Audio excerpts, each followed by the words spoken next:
I told the world, I talk to God every day. If God's with the king, no matter, you're just the same. I shook up the world. I shook up the world. I shook up the world. I shook up the world. I said, can I be a legend? Search your soul and answer me this question. Do you think I have what it takes to be great, but still be humble and learn from my mistakes? Good night, everyone, and welcome back to #This Just In, a very, very special episode.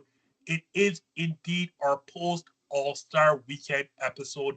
So you know what time it is. It is all NBA. You saw on the thumbnail anyway. Quickly, I'm going to run through our guests. Y'all know Dwayne Marcus by now, so he doesn't really need any explanation. But it's Dwayne Marcus. It is Jerm. It is Nick Mack. Guys, y'all will plug yourselves at the end of the show, I promise. But we are late in starting.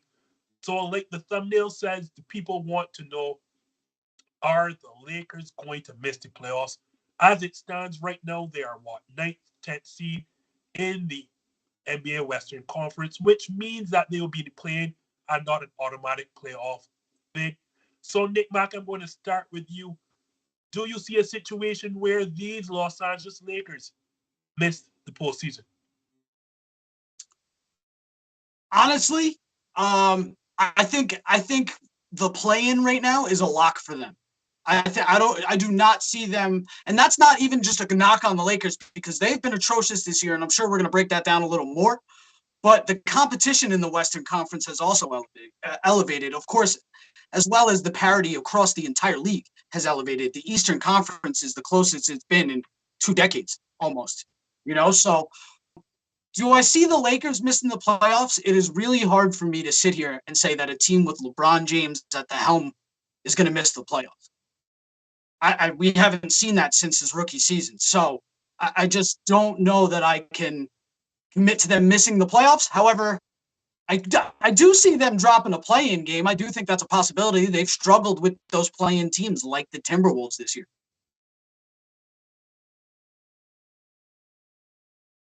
Missing the postseason this year? No, we haven't seen LeBron James miss the postseason when he's fully healthy. It seems like longer than I was alive ago. Now, lucky for me, I've been alive for every second of LeBron James's career, though. So that makes me feel a little old. But since LeBron James has been LeBron James, he's only missed the playoffs one time, and that was his first season in LA when he missed, was it 17 or 18 games in a row with a groin injury. Before that injury, the Lakers were 4th in the West. After that injury, they collapsed and ended up missing the playoffs. This is a team that is going to make the play-in. It is, I think, almost impossible for LeBron James to not be in the playoffs, especially when you look at what the Western Conference is at this point in time. Yeah, they're 10th, but it would take, for the Lakers to miss the playoffs, it would take more effort for them to miss the playoffs at this point than it would for them to make the playoffs, because there are teams ahead of them that are likely going to slide. There are teams behind them that I don't think have enough to move up. So, yeah, they'll be in the play-in, and then at that point, they have to win the first game or else they won't have a shot at making it out of the first round. But, yeah, this team will be in the play-in. I don't think that the 6th seed is completely out of reach. It would take 2018 LeBron to come back and make that happen. I think he can do it. But at the very least, yeah, they'll be in the play-in, and then, we'll be talking about their chances of winning a play-in game. But no, they'll be in the playoffs just fine. Start spewing some numbers here. Jerm, you have to think there's a possibility that the Lakers may miss the playoffs, right? There's absolutely a possibility. Marcus just said it, or Dwayne Marcus, sorry. I'm still getting used to his hidden name that he keeps hiding from me. Unbelievable. Tupac's alive and his name's Dwayne. So Dwayne just said it, right? So LeBron's first season as a Laker. I mean, he's got, I don't know what the exact number is, but I'm pretty sure LeBron has missed at least 17 games this season. And it's not really about LeBron other than aging. He's playing unbelievable in terms of his age and what you expect of a person of his age to play like. But Anthony Davis isn't healthy. The team, Russell Westbrook finally put together 2 back-to-back decent games. I mean, I think they're too deep now. The teams are just too well ahead. Do I think they'll make the play-in game? Sure. And then they'll get bounced by the Grizzlies or whoever. But to say that there's zero chance that they might miss the playoffs, that's absolutely a possibility. No Anthony Davis is a killer for them. And so when you look at it in the scope of that, yeah, I think would I bet a significant amount of money on it? I don't know, probably not, but there's absolutely a chance that the Lakers could absolutely miss the playoffs. I'd like to rebuttal as well, real quick. Some things we're not noting about the second half of this season is like Jerm said, Anthony Davis is not healthy, and we don't even know the extent of that injury just yet. We don't know that he's going to be the same when he comes back. That was a nasty sprain. He is completely lucky that ankle didn't just snap when he came down on it. It sure looked like it did. But another thing is they have statistically the hardest schedule in the Western Conference for the second half of the season. So, maybe, me and Dwayne Marcus are wrong and they do miss the playoffs, because I got to tell you, like we've been saying, those teams that they will even be playing in the play-in against, they scare me going up against the Lakers. The Lakers have an age problem. They have a health problem. They have a depth problem. They have a severe depth problem. We've seen that all year. It's pretty sad when a lot of games, I hear from Lakers fans, man, Malik Monk has to step it up tonight or we're going to lose. You know what I'm saying? Like that shows the severity of the depth problem. The reports come out this week, and I don't know why they even came out, that Rich Paul is unhappy with Rob Pelinka. So now you got stuff happen in the public eye that can contribute to some things as well. I personally don't care if Rich Paul is unhappy. He's an agent. I don't know why that's news. I don't know why that's being made public. Obviously, he's LeBron's best friend, so it's substantial in that way. But, there's a lot of things going on with the Lakers, a lot of drama. Obviously, they're the Lakers. They're going to be heavily covered. LeBron James is there. They're going to be heavily scrutinized and criticized. So, I want to give them the benefit of the doubt because, at the beginning of the year, this is a team I picked to come out of the West and be competing for an NBA championship. And to watch this unfold has been heavily disappointing as a basketball fan. So you talked about the problems, right? And obviously the biggest one for me is Anthony Davis being out at least 4 weeks. So you mentioned they have the third toughest schedule going forward. I think for the remaining, by strength of schedule, they have the third toughest. What you also fail to mention, of their last 14 games, 10 are on the road. And they are an abysmal 9-18 on the road. Guys, I don't see them getting an automatic playoff spot. If they are to get in, and I see a very, very, very real possibility that they miss the playoffs, if they are to get in, they have to make their push right now. Because as it stands, before that last 14 games, they have games against, I want to say, the Spurs, the Clippers, the Rockets, the Wizards, and the Pelicans. Those are very, very winnable games. Obviously, they have tough games meshed in there. They're going to play those teams without Anthony Davis, thankfully. And I think the team's record this season is 9-9 without Anthony Davis on the floor. It means LeBron James cannot miss any time.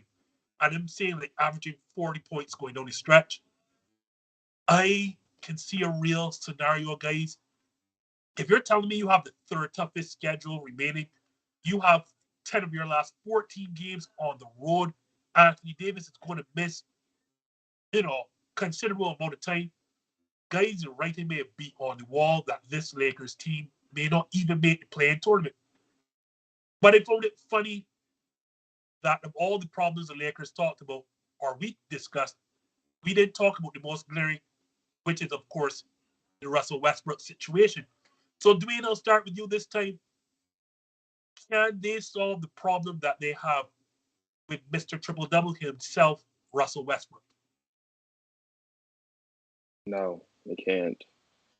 I get a lot of slack sometimes for the things I say, because a lot of the things I say, although based in truth, are sometimes just so outlandish that it's hard to accept. Russell Westbrook has been a cancer for the Los Angeles Lakers. Cancer, I love these words. Let's just start there. Well, Russell Westbrook is a former MVP and is quite frankly unplayable in the fourth quarter of close basketball games. It's unacceptable. Russell Westbrook has gone on record several times as saying that it's okay to miss shots and it's okay to turn the ball over because it comes with the game of basketball. And yeah, it does. No one makes all their shots and no one just doesn't turn the ball over. But it's one thing to do that in the first 46 minutes of the game and then not do it in the last two. Russell Westbrook is a liability. Russell Westbrook is one of, if not the primary reason why the Los Angeles Lakers are 4 games under 500 right now. Because if you look at a lot of those close games, a lot of those games in which they blew leads, namely those games against the Thunder earlier this season and some other games they've lost close as well, Russell Westbrook just looked terrible. And to Jerm's point earlier, it took 58 games into the season for Russell Westbrook to finally string together 2 decent, productive games back to back. That's unacceptable. That is not a winning recipe, clearly. So Russell Westbrook is an issue, but he's not the only issue, right? Obviously, you have the Anthony Davis problem, and Anthony Davis not being available has been an issue because when Anthony Davis is there, generally the defense plays better because he's their best defensive player. But undoubtedly, yeah, like Russell Westbrook's been an issue. I don't know why anybody thought that trading for Russell Westbrook and putting him on this roster would be a good thing when LeBron James does not have any success ever in his career with playing alongside a ball-dominant basketball player. It's never worked before in his career. Why they thought it would work now, I don't know. Now, they talk about how this is a team that's built for the playoffs because of the age and the experience. And if anybody other than Russell Westbrook was your point guard, I agree with you. But Russell Westbrook hasn't been out of the first round of the playoffs since Kevin Durant left them in 2016. Why is he going to be your guy? Why is he going to be the guy you add to this team to build for the playoffs? So, yeah, Russell Westbrook is a problem.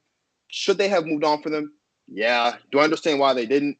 Yeah, because he's got a fat contract. And at this point, based on how he's played this season, it'd be nothing but a salary dump because no one would really want him for real.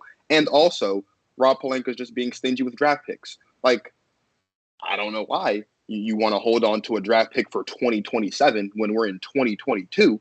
But I don't know. You have to ask Rob. Yeah, Russell Westbrook's a problem. He could be the reason why the Lakers missed the playoffs, to be completely honest. I just find it impossible. It's really difficult to bet against a LeBron James-led basketball team not making the playoffs unless something catastrophic happens. And I don't think something catastrophic has happened just yet. Also, to add on to Dwayne's point, the rumors and reports coming out of LA is that the Lakers did try to secretly shop Russell Westbrook. Unknown to him. Of course, we know in the world he had to have found out. And his contract status and his play is so bad that no one will even bit on that news. So just want to throw that out there.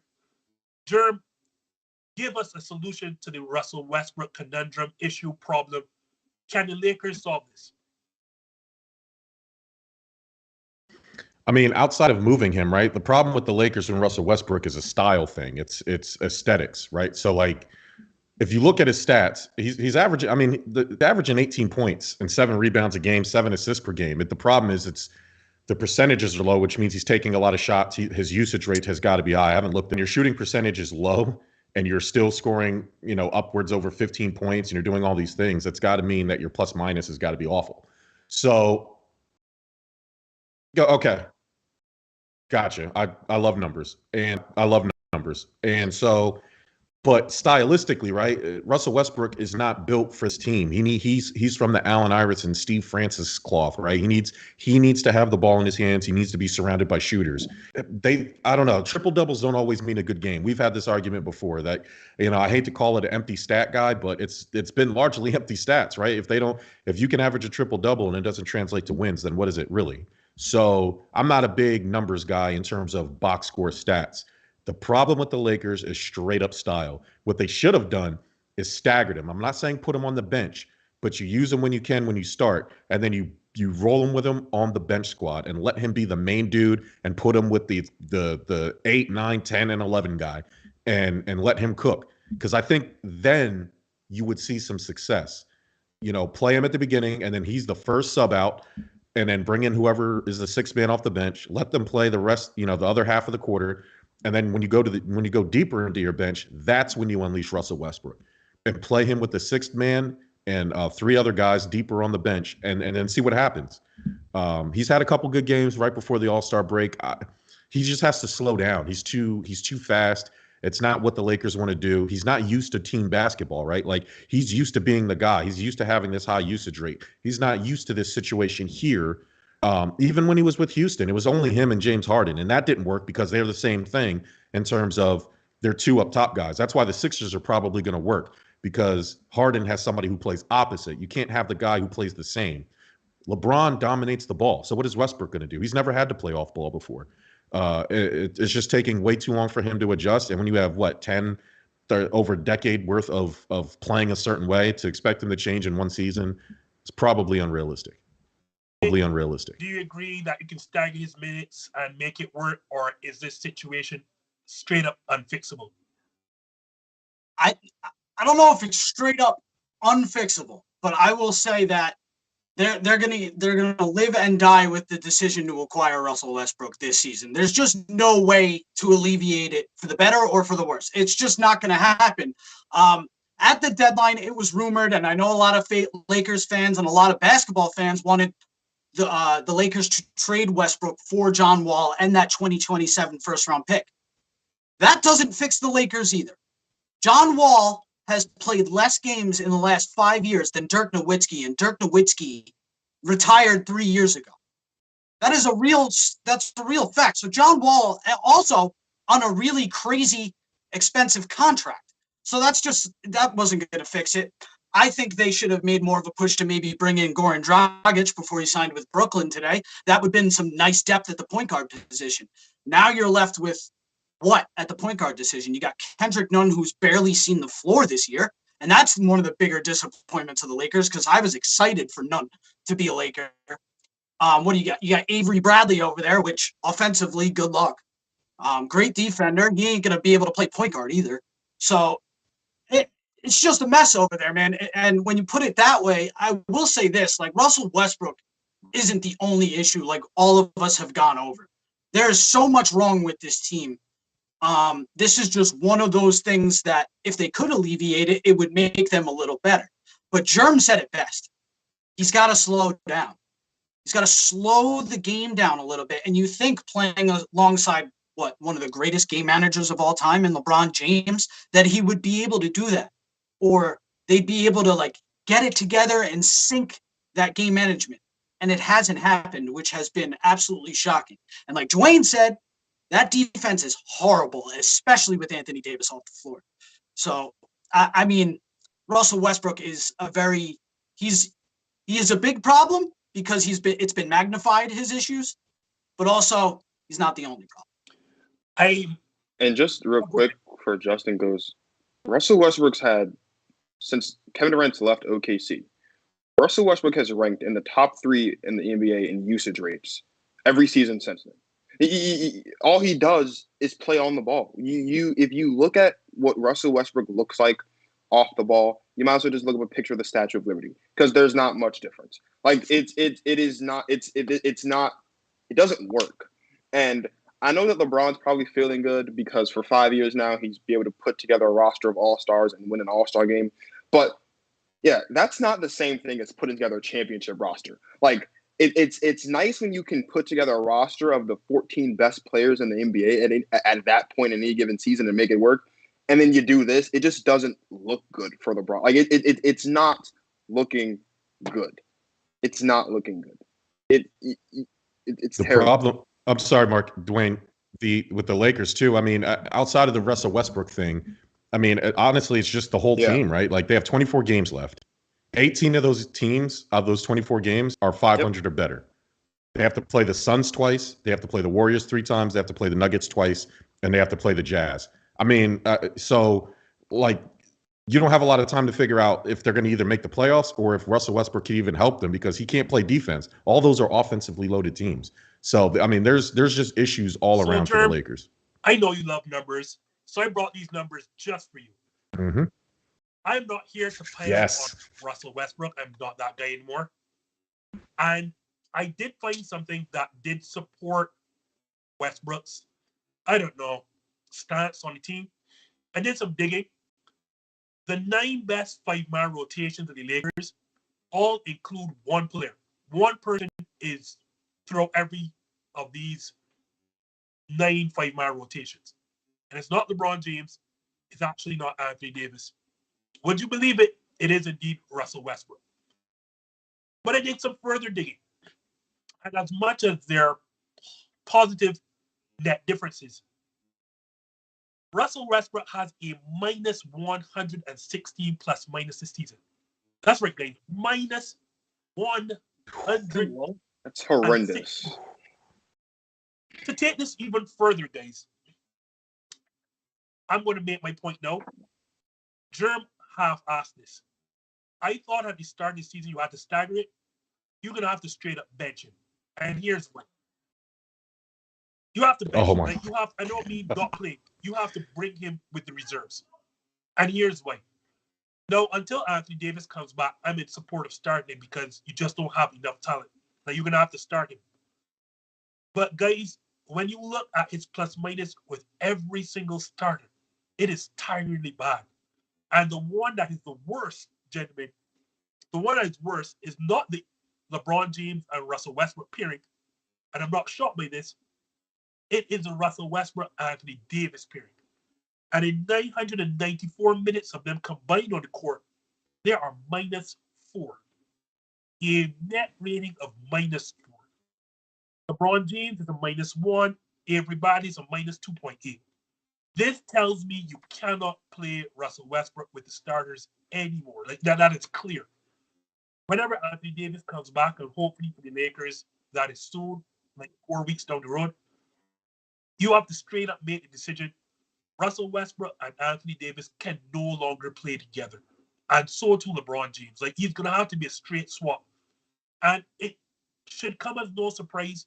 Guys, do y'all remember early in the Houston experiment, it wasn't working? And when did it finally click and work for Houston? The moment when they traded Clint Capella. The moment they traded Clint Capella is all when it worked. Why? Because Clint Capella is taking up space in the paint, and that's where Russell Westbrook wants to score. The moment they got rid of Clint Capella, it all freed up. I say that to say Russell Westbrook cannot be on the court with Anthony Davis no longer, nor can he be on the court with LeBron James. Put him in a situation where the ball is in his hands. If you're going to put a big like Dwight Howard, let him have a high pick and roll and let Russell go barreling down the paint. This is the only way, guys. The only way I see this working, because as y'all all mentioned, whether it be LeBron James, because LeBron James is a ball-dominant player. He's a point guard. I don't care what people want to call him a small forward. LeBron James is a point guard. Bottom line, I've said this his entire career. Cannot be. Go ahead, sir.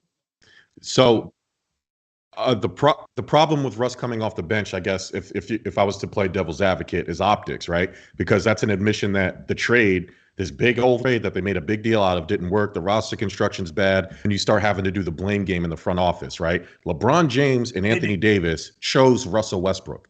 Whatever they thought was going to work or happen, it just didn't happen. They're not going to take that L. So you can't really just bring him off the bench now. It's not $1 million coming off the bench. Yeah, well, guys, Neil would know this. I have a saying in life, right? There's one thing to make a mistake. We're human. We all make mistakes. It is worse not to acknowledge your mistake as such, because that's making 2 mistakes. Well, go ahead. Sorry, Jerm. I dig it. Go ahead, Jerm. Oh no, I was saying I dig it. Like I'm not against benching him. I just don't. They're not going to do it, and I think you can still start him. Just like there's bench players that play starter. Like I think that can also work in reverse. I think you can be a starter and split that time and give that bench player, that 6th man, the starter minutes, and still let Russell Westbrook play a majority of the time he's on the court, how many minutes he's averaging. I'm assuming it's in the 30s. I'm assuming 18 plus of those could be with the bench unit. Do you know how bad you have to be to play with the 2nd or 3rd best player of all time and have in 995 minutes have a net rating of -1 playing next to that guy. Do you know how bad of a fit that has to be? But I don't think. But okay, so that's not bad play; it's bad fit. That's what I was saying. It's aesthetics, it's style. Their styles clash. It doesn't work. I don't think Russell Westbrook is any less of a player. I just think that he doesn't work in that system. Russell Westbrook needs he needs a big man. Like I think Russell Westbrook would work in Philly, for example, right? Where you have a big man who can dominate the paint, but also get out of the way when he can. Clint Capella can't go nowhere, so he's not drawing anybody outside of the paint. Like if Russell Westbrook played with Jokic, I think that would work. I think it just Anthony Davis is too fragile. It just there's a style, right? The matchups work. The 2004 Pistons, I mean, they won a title because their style all just worked together. Miami, probably a complete team, even though you look at a lot of that roster outside of Jimmy Butler and don't think much of it, but they're number one in the East because stylistically those players work. Yeah. I'm just saying. I'm saying all that to say, it's just I wouldn't call Russell Westbrook a bad. The guy averaged like triple-double 3 seasons in a row. Like he's not a bad player. I just think it's not working here. And it should be done. I don't know how you trade him, and a contender's not going to take the contract, so he's probably going to have to go to like a Sacramento, or he's going to have to change his contract, which he's probably not going to do. It is hard. We talk a lot in football how it's hard, for teams that don't have an identity to find success. This basketball team doesn't have an identity at all, and a part of old, is slow, and it doesn't play defense. That's their identity. No, but what I mean. Sure, but what I mean is, like, if you look at LeBron James has to be the guy that you play through at all times.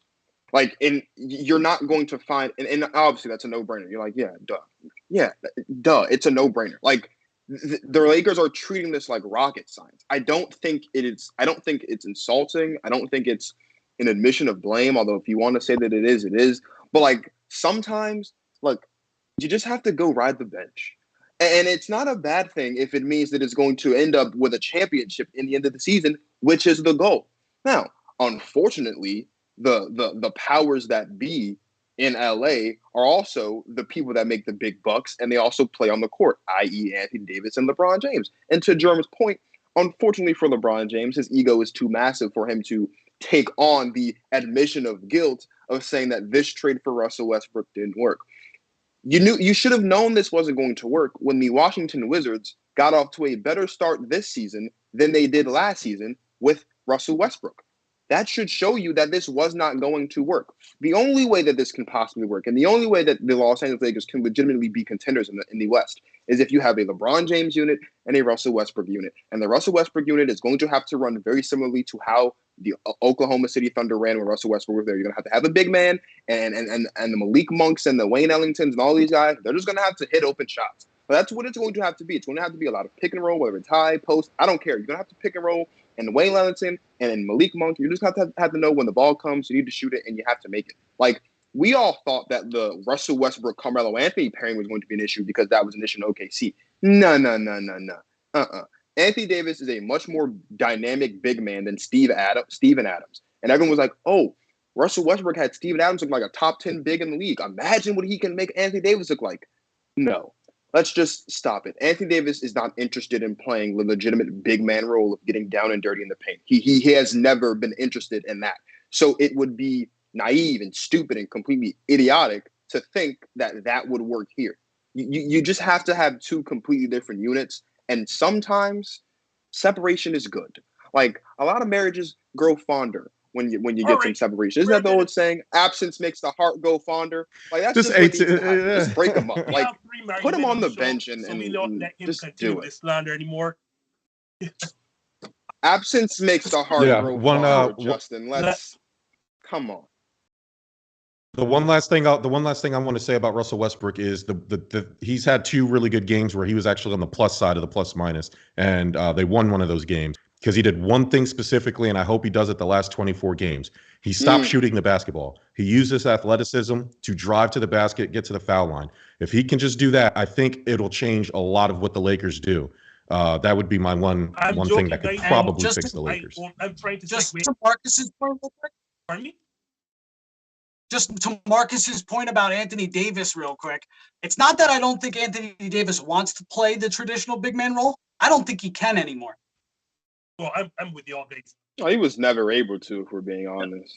Evidence, by the way, Giannis has absolutely dominated him twice this year and like made him look horrible on both ends of the floor. I've never seen, going into those Lakers-Bucks game, I was looking forward to the Anthony Davis-Giannis matchup. And Anthony Davis ran away from that matchup as soon as he saw Giannis just take over the games. I'm 45 plus both games on AD's head. Not a good look. So sorry, Dwayne, if you thought that I was protecting married men, but I was just really trying to segue into the next part. But y'all guys just want to drop everything on Russell Westbrook. I'm trying to be a better guy for the new year, and I'm not trying to be so negative, right?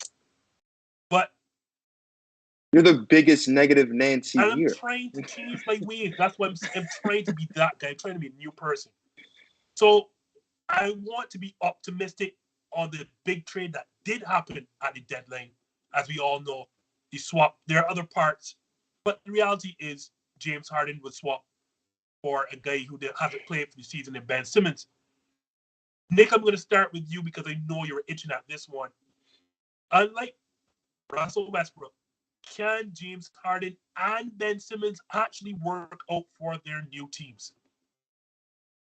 Yep, I've been asked, I don't know how many times, can't count. Who won this trade, Nick? Mac, who won this trade? They both did. James Harden, by the end of his run in Brooklyn, it was very clear, very evident by even just his 4-point performance in Sacramento. He didn't want to be in Brooklyn anymore. He never really wanted to be in Brooklyn. His first choice was always Philadelphia. So you got him unhappy. Ben Simmons clearly going through whatever he's going through. I'm not going to speak on another man's mental health. I will never do that. If it's genuine, then I wish him the best. But I think they are perfect fits for their new teams. I really do. I think the inside-out game over there with James Harden and Joel Embiid. Now, I'm not going to go as far as Kendrick Perkins and call it Shaq and Kobe 2.0 because that is absolutely ridiculous and disrespectful. That's exactly what he said. But go ahead. This could be Shaq and Kobe 2.0. Is exactly what he said. You're missing. Okay. But I'm not like that's just going too far in my opinion. Now, do I think that this could put Philly over the top and it could be the piece that they've been missing the last few years to actually make this run at a title? I do. But the East is so deep and there's so much parity across that conference right now. It's unpredictable. Now, the other guys is what I'm interested in. Tyrese Maxey not taken the leap he took this year, I don't know that they could have afforded to even get rid of Ben Simmons because now they get rid of Ben. They're not worried about the depth at point guard because of how good Maxey has been. You know what I mean? And another guy, Tobias Harris, starting to really earn that big money contract the last few weeks. Let me tell you, and it's underrated the way Tobias Harris has stepped up his game. Joel Embiid, in my opinion, the MVP of the league right now. And obviously that's a close 3-man race at the top, in my opinion. Joel Embiid leading that race. So Philly definitely has won that part of the trade. Brooklyn, I don't know what the heck is going on in Brooklyn, but I do think Ben Simmons is a better fit in Brooklyn than he was in Philadelphia, for sure. The Brooklyn Nets need defense. They need perimeter defense. They don't have it anywhere besides with Ben Simmons now. Seth Curry, great addition for them. Another shooter along with Patty Mills.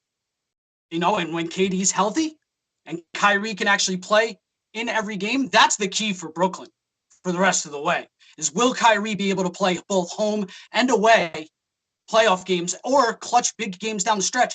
The Brooklyn Nets are the 8th seed right now. They're in danger of being a play-in team, missing the playoffs team because of how close that race is in the East. But all that being said, both teams won this trade. I do think they both can work. I do think slightly more. I would say if I had to pick who won the trade, I'd say Philadelphia won it a little bit more. They got exactly what they needed in James Harden. Jerm, Mr. Philadelphia himself, can both players in their new setups actually work with their teams? Absolutely. I am a Sixers fan. You can't see it on the thing, but I have an Embiid jersey hanging behind me. I'm from the Philadelphia metro area. Ben Simmons sat there like a baby, and I know Nick doesn't want to say it, but I'll say it. He faked mental health. I don't care what anybody says. He didn't want to play. He sat out. He figured out in the CBA if he used his mental health, it wasn't an issue until they started fining him and taking his money away. All of a sudden, it was about mental health. It was never mental health way before then, but all of a sudden when he found out he couldn't get his money, then it was all this mental health nonsense. And then the day he was traded, he shows up in Brooklyn on the sideline after saying he couldn't, whatever. Yes, it could work because he's bailed out by Kevin Durant, Kyrie Irving half of the time, and Patty Mills, Joe Harris, and Seth Curry. He doesn't have to score. He can do whatever he wants to do. He'll be the power forward, point forward, LeBron James style, and he'll distribute and he'll play point guard probably at the home games when Kyrie can't play. This year, I don't know if it's going to help them this year. It'll probably help them in the future. It'll be interesting. A lot of people will say Brooklyn won the trade for how much they gave up. I love Seth Curry. I love him. He's great. But he probably, he would have been a Sixer long term, but he's been largely a marginal player. He averages 12 to 15 points. You can get that anywhere these days. Andre Drummond was he was on a 1-year contract.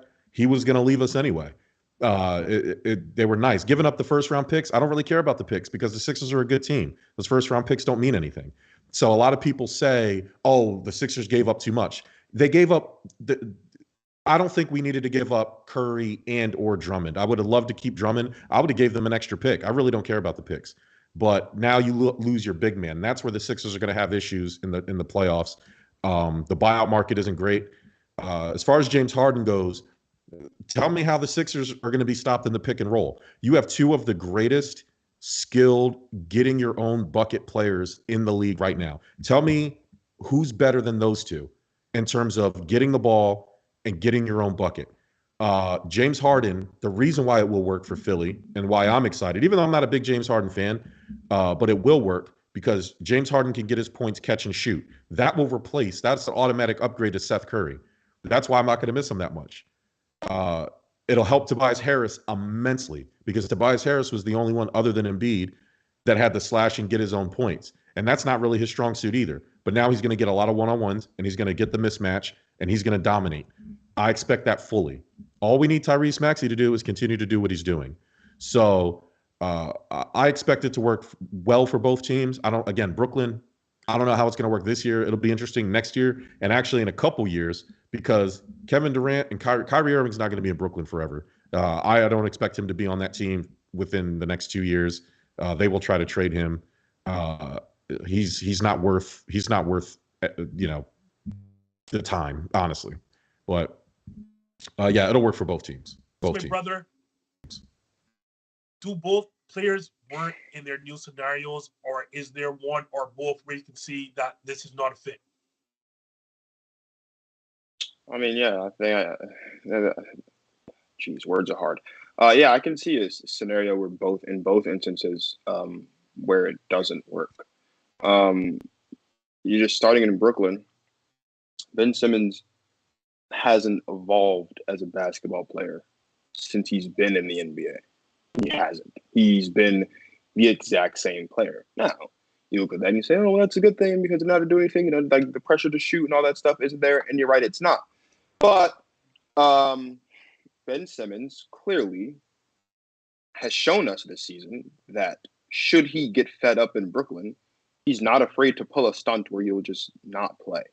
Ben Simmons doesn't have the best playoff record, right? Has Ben Simmons performed to the Ben Simmons standard that he set in the playoffs? Yeah. Series against Brooklyn 2 years ago, where I would probably credit him for winning that series, right. But that's Ben Simmons has never been a legitimate playoff performer. I can point out more instances when Ben Simmons has underperformed and or been the reason why the Sixers lost a game or series than I can the other way. That's going to be a problem in Brooklyn when the whole reason why Kevin Durant is there is to win a championship. So that's my whole thing with Brooklyn getting Ben Simmons. I don't wish Ben Simmons any bad luck. I at one point was a fan of Ben Simmons, so maybe one day I'll be a fan of Ben Simmons again, but not right now. Now, the James Harden, Joel Embiid thing, I think, is very interesting because I have a friend, and Justin has a friend who's a big Sixers fan, and he's been saying that he loves James Harden being there, and I love that James Harden is there too. I love it for Joel Embiid because it takes the pressure off him. Joel Embiid, I think, also has been the best player in the NBA this season. He's been the MVP this season.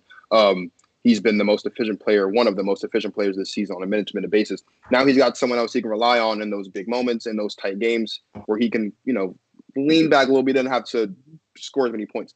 That doesn't negate the fact, though, that James Harden doesn't have a good track record with playing alongside other stars, and it doesn't also negate the fact that James Harden has consistently made a career out of being a choker in the playoffs. I don't think that putting on new threads is now going to automatically erase that and all of a sudden make James Harden be this prolific playoff performer. I don't see that happening. Would I love for that to happen? It cleared up.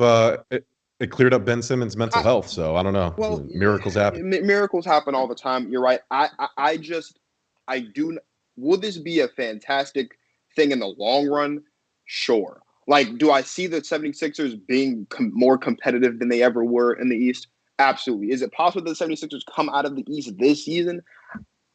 I don't really think so. Just as much as that pains me to say it, unfortunately, the Milwaukee Bucks, they're the only team really in the Eastern Conference that has three solid players that you can rely on in closeout situations. Everyone else now, it's like 2 or 1 or like 2.5. That's the running joke in Brooklyn. So that's really it. James Harden, though, that's really the big X factor. Is we've yet to see James Harden be the prolific scorer and the prolific basketball player that we know that he can be in the playoffs when it really, really matters, the way that he can be in the regular season. If he continues to be a playoff choker, then we're just going to see more clips of Joel Embiid crying in hallways after Game 7s. And I don't want that for Joel Embiid because I love him and I think he's great. I also think the Nets won this trade more than the Sixers did, just because I think they got more of what they needed than the Sixers did. But I mean, it's like splitting hairs. I think both teams came out with something better at the end. Let me tell you where I think the biggest win for Philly came from this trade, and that was they were able to acquire James Harden without giving up one or the other of Tyrese Maxey or Matisse Thybulle. I think that was very key for them to hang on to those two guys and acquire James Harden.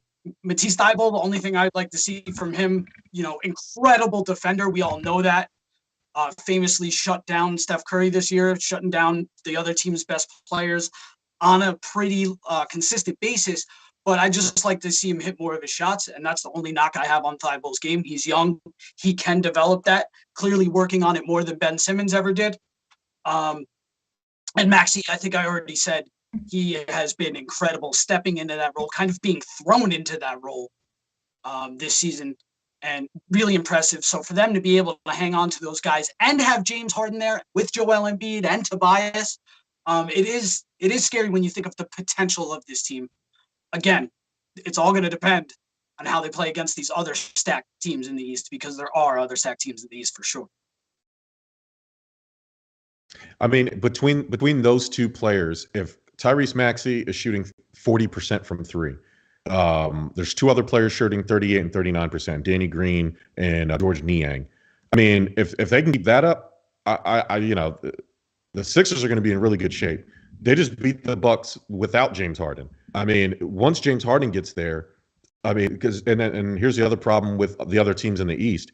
Who's going to stop Joel Embiid? Who's going to stop? You have to double Joel or James.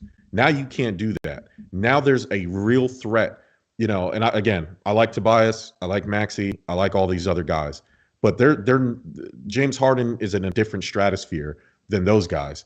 People want to say that, he's lost his step. I mean, let's take a look. His last 5 games, 21.7 rebounds, 11 assists. I mean, he's averaging 22 points, 8 rebounds, and 10 assists for the whole year. If this is and I'm 100% convinced that he's been sandbagging. Just wait now that he's motivated. Just wait now that he's a motivated player. He's going to come in. I don't think he's injured. They want to talk this hamstring. I go to NBC Sports Philadelphia. I live in North Carolina. I pay for that just to watch their practices, and he is getting himself into shape. I wouldn't be. Friday. I mean, I'm sure he will, right? But I wouldn't be at all surprised if he doesn't play in the because I mean, there's 20 some odd games left, and the Sixers are already in good shape. Like the Sixers don't necessarily need James Harden at this point in the season. Yeah, he's gonna play, right? Like he's gonna play. Obviously, he will to get more into game shape before the playoffs. But like what I'm saying is, if he doesn't play until the playoffs, it's not gonna hurt the Sixers at all because they were doing just fine without him. They were doing just fine without Ben. I would roll. I'm not rolling with you, but I would roll with you a little bit more if the Sixers if this was last week and they were in like the 5th, 6th seed spot. But if they're the 3rd seed with only 3 and they're only 3 games back, they're going to go for that number 1 seed because that's the one that gets the bye.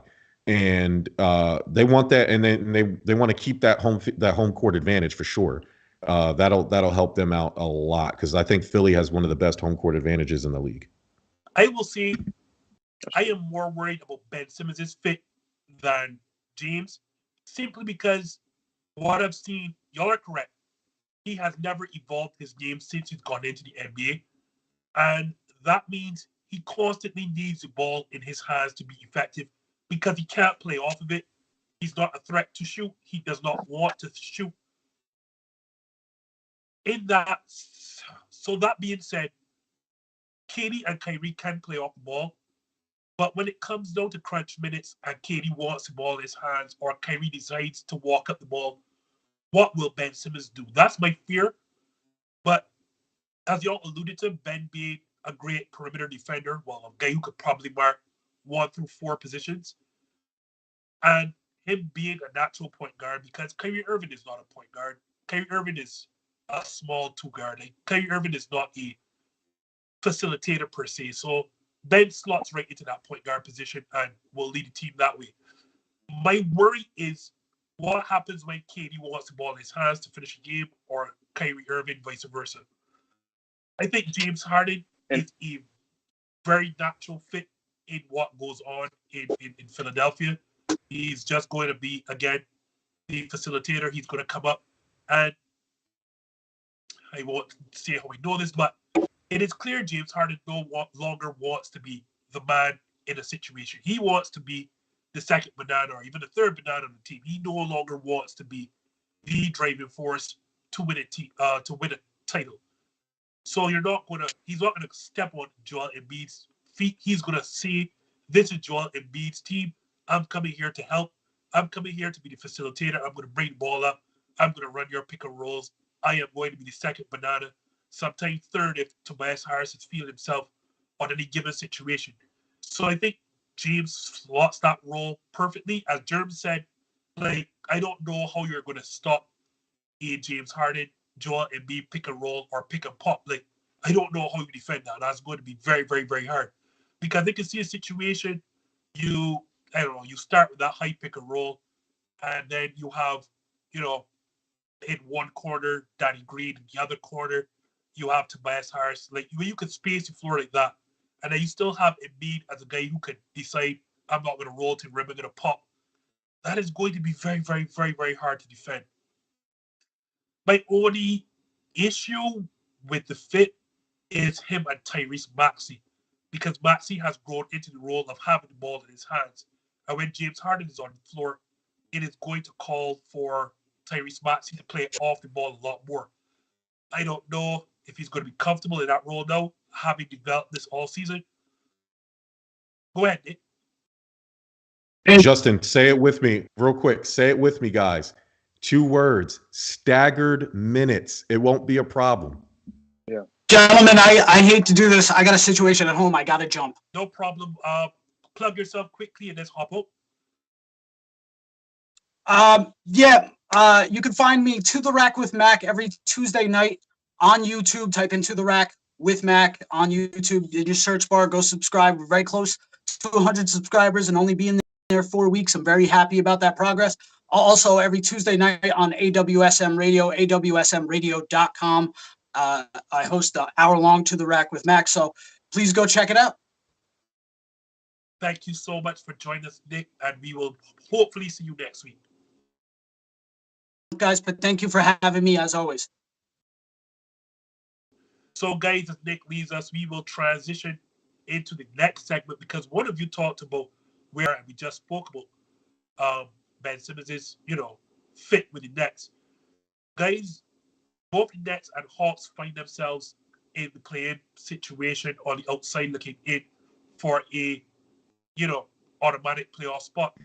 So, Dwayne, do you see a situation where both the Nets and Hawks can play their way into an automatic playoff spot? I'm going to be honest, no. I think the Nets can do it just because they're 8th and the Hawks are 10th.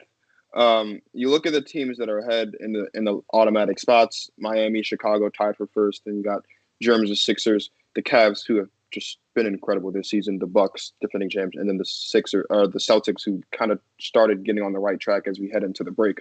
The other two teams in the play-in are Toronto and Charlotte. I just don't see the Hawks with 24 games left in the season. I don't see a scenario where the Hawks can kind of fight their way back into into an automatic playoff spot. I think the Nets can do it because they're 3 games over 500. They are, I want to say, 5 games back of Boston from the 6th seed. If I had to bet on it, I would bet that the Nets have a more likely chance of getting into the top 6 than the Hawks do, just because the Hawks are too far back. I wouldn't be at all surprised, though, if both the Nets and the Hawks are sitting in the play-in this year, simply because I think that the Celtics are getting hot when they need to. It seems like Jayson, Tatum, and Jaylen Brown are finally getting their lives together. It's been a really up-and-down season this year. Toronto's been quietly doing okay. I don't think it's a bad thing for them to be in the play-in. I think because matchup-wise, I think the Nets could do just fine against the Heat or the Bulls in a 7-game series. So I don't think it really bothers the Nets so much that they're in the play-in. I think the concern more so comes for Atlanta because I don't see a scenario where Atlanta can go on a road series, whether it's in Chicago or in Miami, and knock off either of those two teams in the play-in, or Philly if Philly ends up stealing that first or second spot. So if I had to bet on it, I'd say they'd probably both stay within 7 to 10. But if I have to pick one to make it out, I'd say Brooklyn because they're the better team. KD will be back at some point. Kyrie can still play half of the games that are left this season. And I'm sure Ben Simmons, when he does decide to suit up at some point, will make some type of difference and they'll start winning more games and they can probably sneak their way up into the top 6. Same thing, Jerm. Do you see a scenario where the Nets and Hawks can sneak their way into the top 6?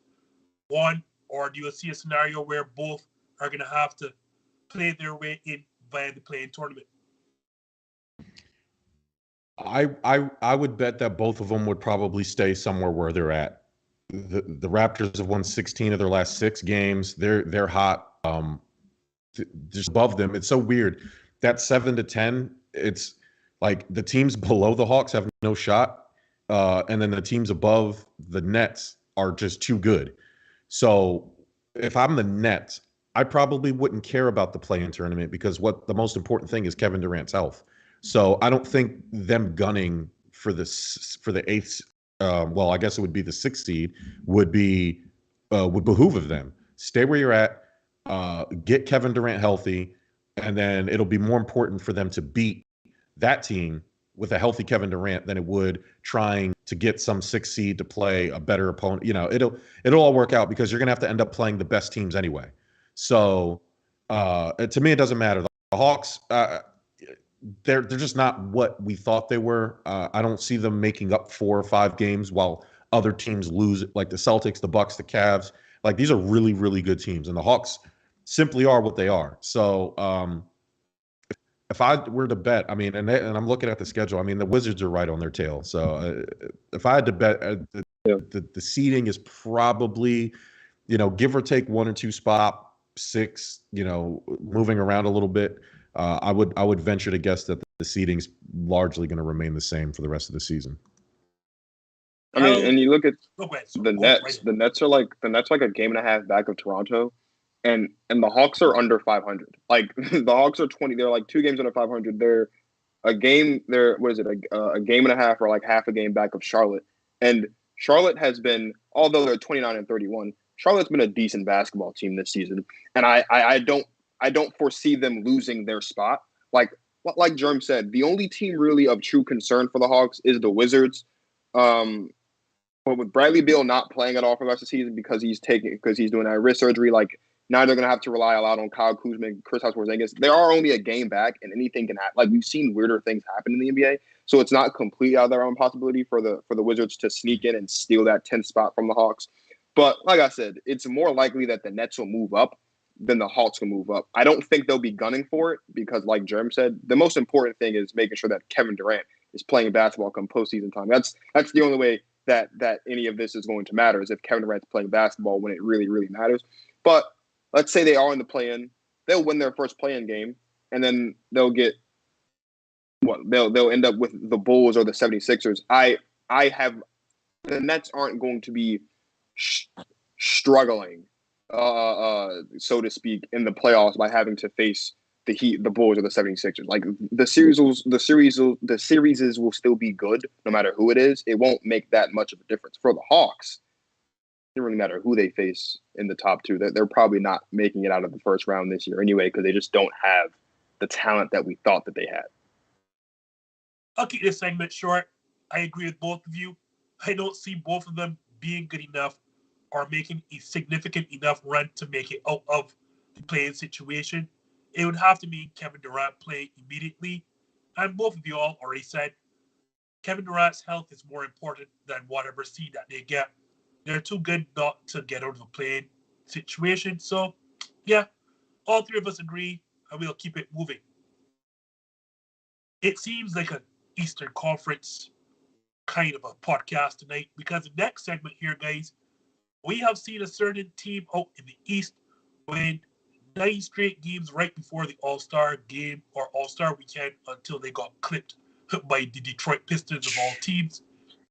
And I am referring to the Boston Celtics, now who have found themselves in playoff positioning, automatic playoff position, that is. So, Jerm, considering those 9 straight wins, should we start to consider Boston a legit title contender?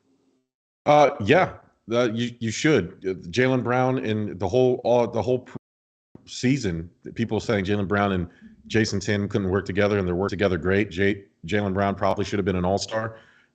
Since the trade deadline, Derek White is probably the unsung hero here. Since the trade deadline, they have a plus 4.7 net rating. Justin, I'm a big nerd and I love numbers.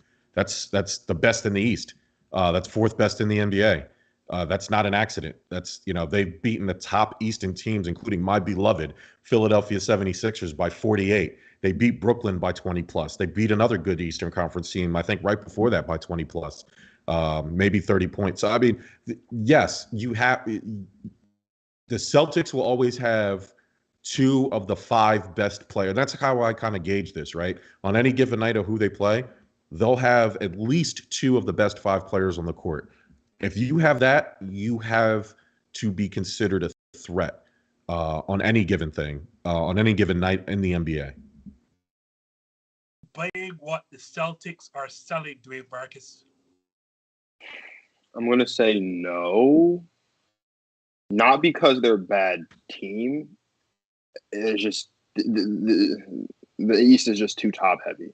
Jerm talked about it earlier. They don't have the names on the team, but the Miami Heat are and have been since they got Jimmy Butler the most complete team in basketball. Like there's not a more complete team in basketball than the Miami Heat. The Bucks are the Bucks. The Bulls have, look, that's still an Eric Bledsoe jersey. So until you get a jersey for a player that actually plays for the team today, I'm not going to care about the Phoenix Suns. And also, the Phoenix Suns aren't in the East, so they don't matter.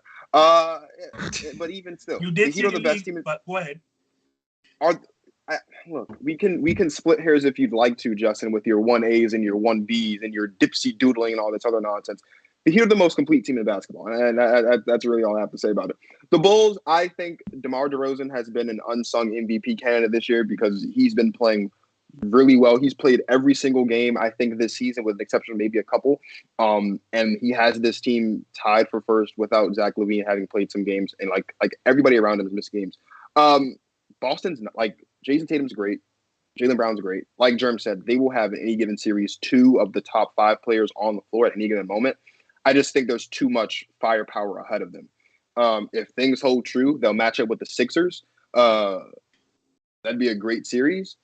They don't have an answer for Joel Embiid, and that would be the issue. Is them not having an answer for Joel Embiid would likely take them out of it. Could I see the Sixers? Not the Sixers. Could I see the Celtics make it out of the first round? Yeah, I could, if they don't match up against the Sixers. But like if they can move up to the 5th spot and get a matchup with the Cavs, I like that for them. I think they have a good shot there.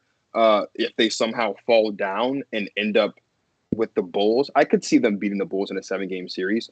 But I don't think they're title contenders. The Derek White move was great because they got a facilitator. They've been sorely lacking a true guy whose only job is to pass and facilitate the ball for a while now.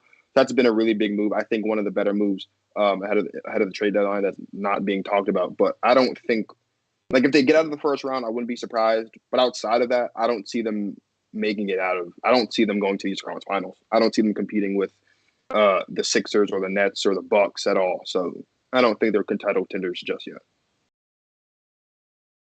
Celtics are the only team in the NBA that have a winning record against 500 or better teams. So take that for what you will. Yeah. No, it's definitely the best record, Justin. The best record. No, they are the only ones. The only ones against the 500 or better. They're the only ones that are above 500 against teams that are 500 or better. The talent's not there. So guys, go look at it. The I Suns wouldn't are 23-5 against teams with a 500 record or better. But go ahead. This is not a Suns podcast. I wouldn't be surprised because the talent is there, and like Jayson Tatum is a bona fide star, and so is Jaylen Brown. If I'm thinking about the title contenders in the Eastern Conference, the Celtics just don't come to mind. Like I could see them making a run at it because they have the talent, but they're just not a contending team. Like if they get there, it would be kind of similar to, at least in my opinion, kind of like the Suns last season. Like no one really thought the Suns would be in the finals last year, and they caught heat when they needed to, and then the chips fell as they did, and they got there. That would be kind of how the Sixers got it if they do it. It's like, oh, well, they caught fire when they really needed to, and then the chips fell as they did, and they made it. I don't think at this point the Sixers are legitimate. Their names are legitimately in the hat as teams that could make it out of the East, even though they are, as you mentioned, really hot right now. You wanted negative Nancy? Here he is right now. No one ever wants negative Nancy, Justin. They do. Boston are pretenders. And they are great, extremely great defensively, no doubt about it. But they don't get out the first round, even if they play Cleveland. And here's why. Let's look at the 9 straight wins that we talked about, right? I will give them the 48-point spiking of Jerm. Like, there's no getting around that. That was they made everything. They made, 26 threes? Like, that's an outlier. That game was a complete outlier. And the Sixers missed everything, and the Celtics made everything. So that is what it is. But let's see who they beat in this streak. They beat the Wizards, King, Magic, Pelicans, a Heat team missing 3 starters, including Jimmy Butler and Kyle Lowry, and a Nets team that was without Kevin Durant, Kyrie Irving, and James Harden. Like, these are teams you are supposed to beat. On top of that, the moment Marcus Smart does not play, guess what happens? They lose against the Detroit Pistons right before All-Star break. Guys, it's a 1-point loss, Justin. To the Detroit Pistons, who are not even trained to win games. The Detroit Pistons, 1 point. Lose that game because Marcus Smart doesn't play. Guys, y'all mentioned the Derek White situation. It was necessary because here's the problem, Jerm. Mm-hmm. Their 2 best players are not natural facilitators, and that is the problem. Yeah. As good as we all think Jayson Tatum is or Jaylen Brown is, They are not natural facilitators, especially when they have the ball in their hands. Hence why they lost when Marcus Smart, the only facilitator they have on the team, is gone. They need Derek White like none other. If they were a matchup with the Miami Heat, they're not better than them. They're not better than the Philadelphia 76ers. They're not better than the Milwaukee Bucks. They're not better than Chicago Bulls. All of these teams are more complete units than the Boston Celtics and a fully healthy Brooklyn Nets team. I don't know if we can ever count on that or bank on that, are still better than the Boston Celtics. This team beat up on a bunch of bad teams and good teams without their good players. The only win I'm going to give them is the 48-point spanking of Jerm. Yes, I'm going to keep mentioning Jerm, so sorry. They beat the Nuggets on this run too. Why are we not counting that win? What are we talking about? Yeah, Why are you doing that? Why are you doing that? Do you have Denver to get out the first round in the West? Do I have the Denver Nuggets to get out of the first round in the West? Give me one hot second, Justin. I'll answer your question. Give me 1 second. So, no, go ahead. I think the Denver Nuggets get out of the West. Why can't they? Shout out to Denver. 8-0 since signing 8-0 since signing DeMarcus Cousins to the rest of the year contract. Why can't they get out of the West, Justin? They do not get out the first round because the chances are you're going to have to play either, and they're going to end the top 6. They're going to have to play the first round series, most likely the Golden State Warriors, the Utah Jazz, or the Memphis Grizzlies, and they are not better than any of those teams. So Nikola Jokic is very, very good, and after that, it's Aaron Gordon and the Golden State Warriors point I'll give you because the Warriors are just on a different level and they still don't have they're still waiting for Draymond and James Harden to come back, obviously. But the Utah Jazz have been the ultimate front runners in the West for the past couple of years. Where they played well in the they've gotten better and the offense kind of flows a lot better than it has in past seasons. But I could see the Nuggets beating the Utah Jazz in a 7-game series. I could also see the Nuggets beating Michael Porter Jr. or their other guard. Jamal Murray. Jamal Murray. Mm-hmm. But I don't think Jamal Murray will be back. I'm not 100% sure about what's going on with Michael Porter Jr. But I would assume that Michael too. He's out for the rest of the season too. Exactly. So if you have one of those two players, yeah, for sure Denver beats out the first round. They're not beating Utah with just Nikola Jokic. That's not going to beat anyone.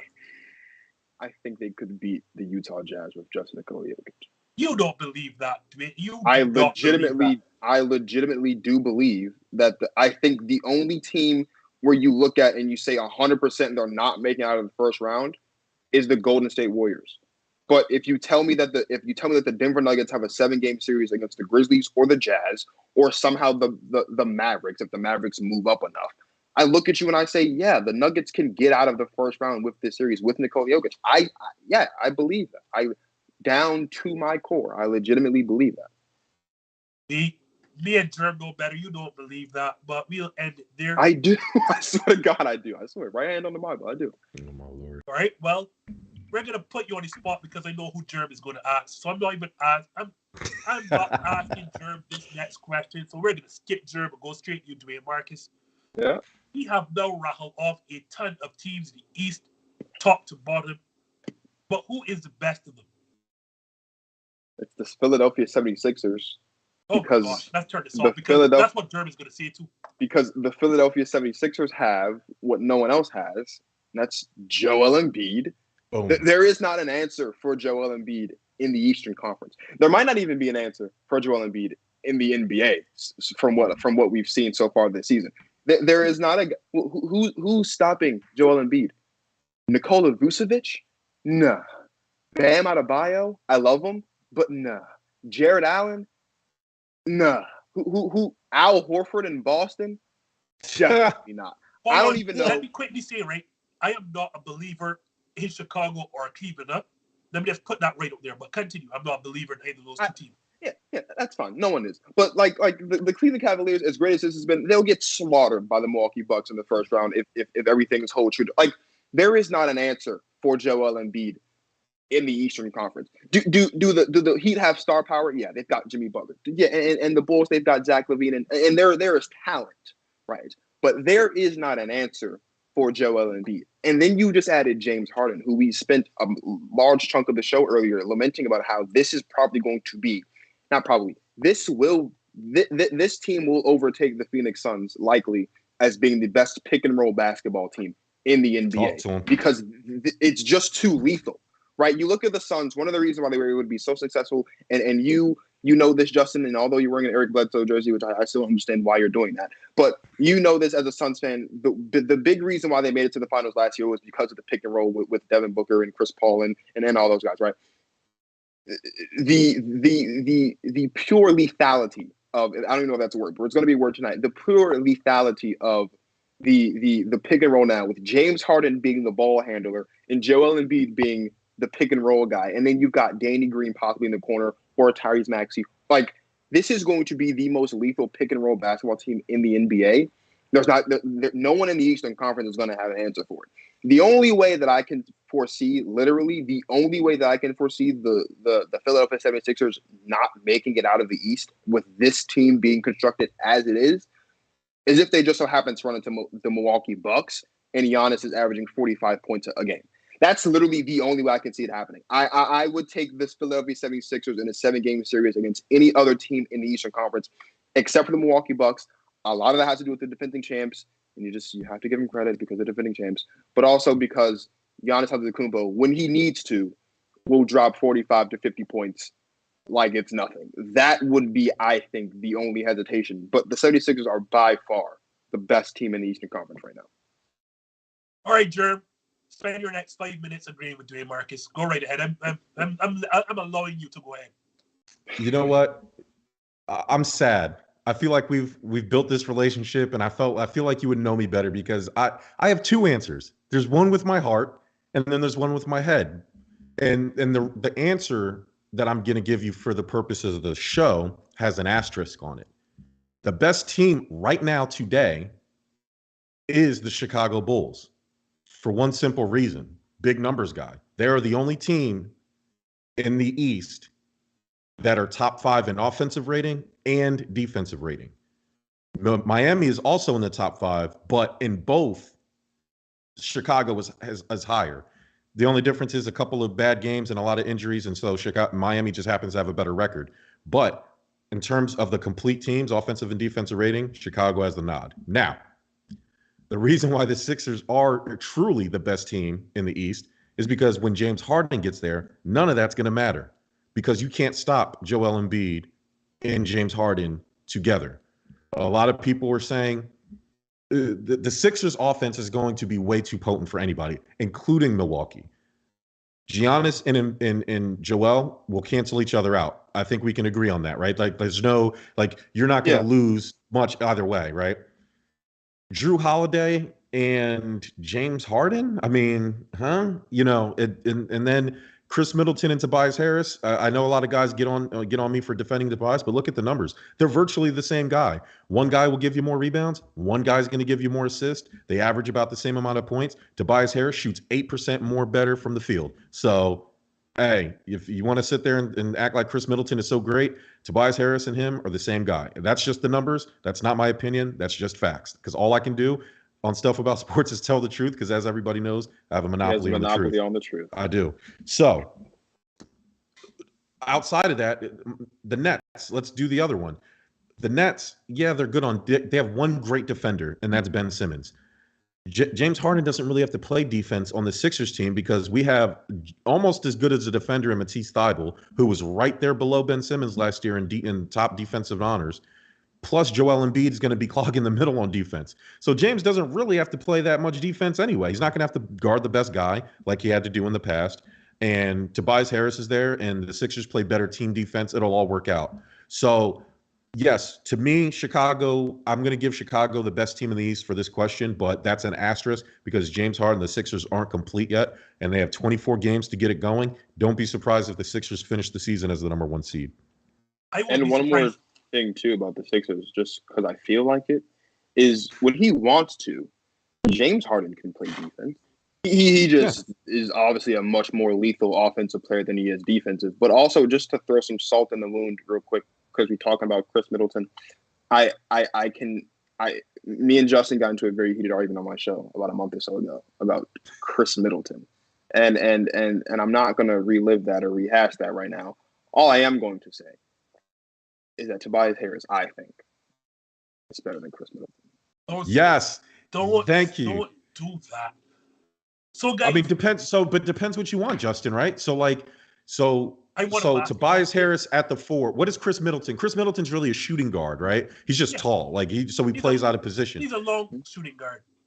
And Tobias is the opposite of that. He's a power forward who is a small forward, but he plays better at the power forward, but he's kind of undersized for a power forward, but he plays way better in the post, right? Chris Middleton's more of a 3-point shooter.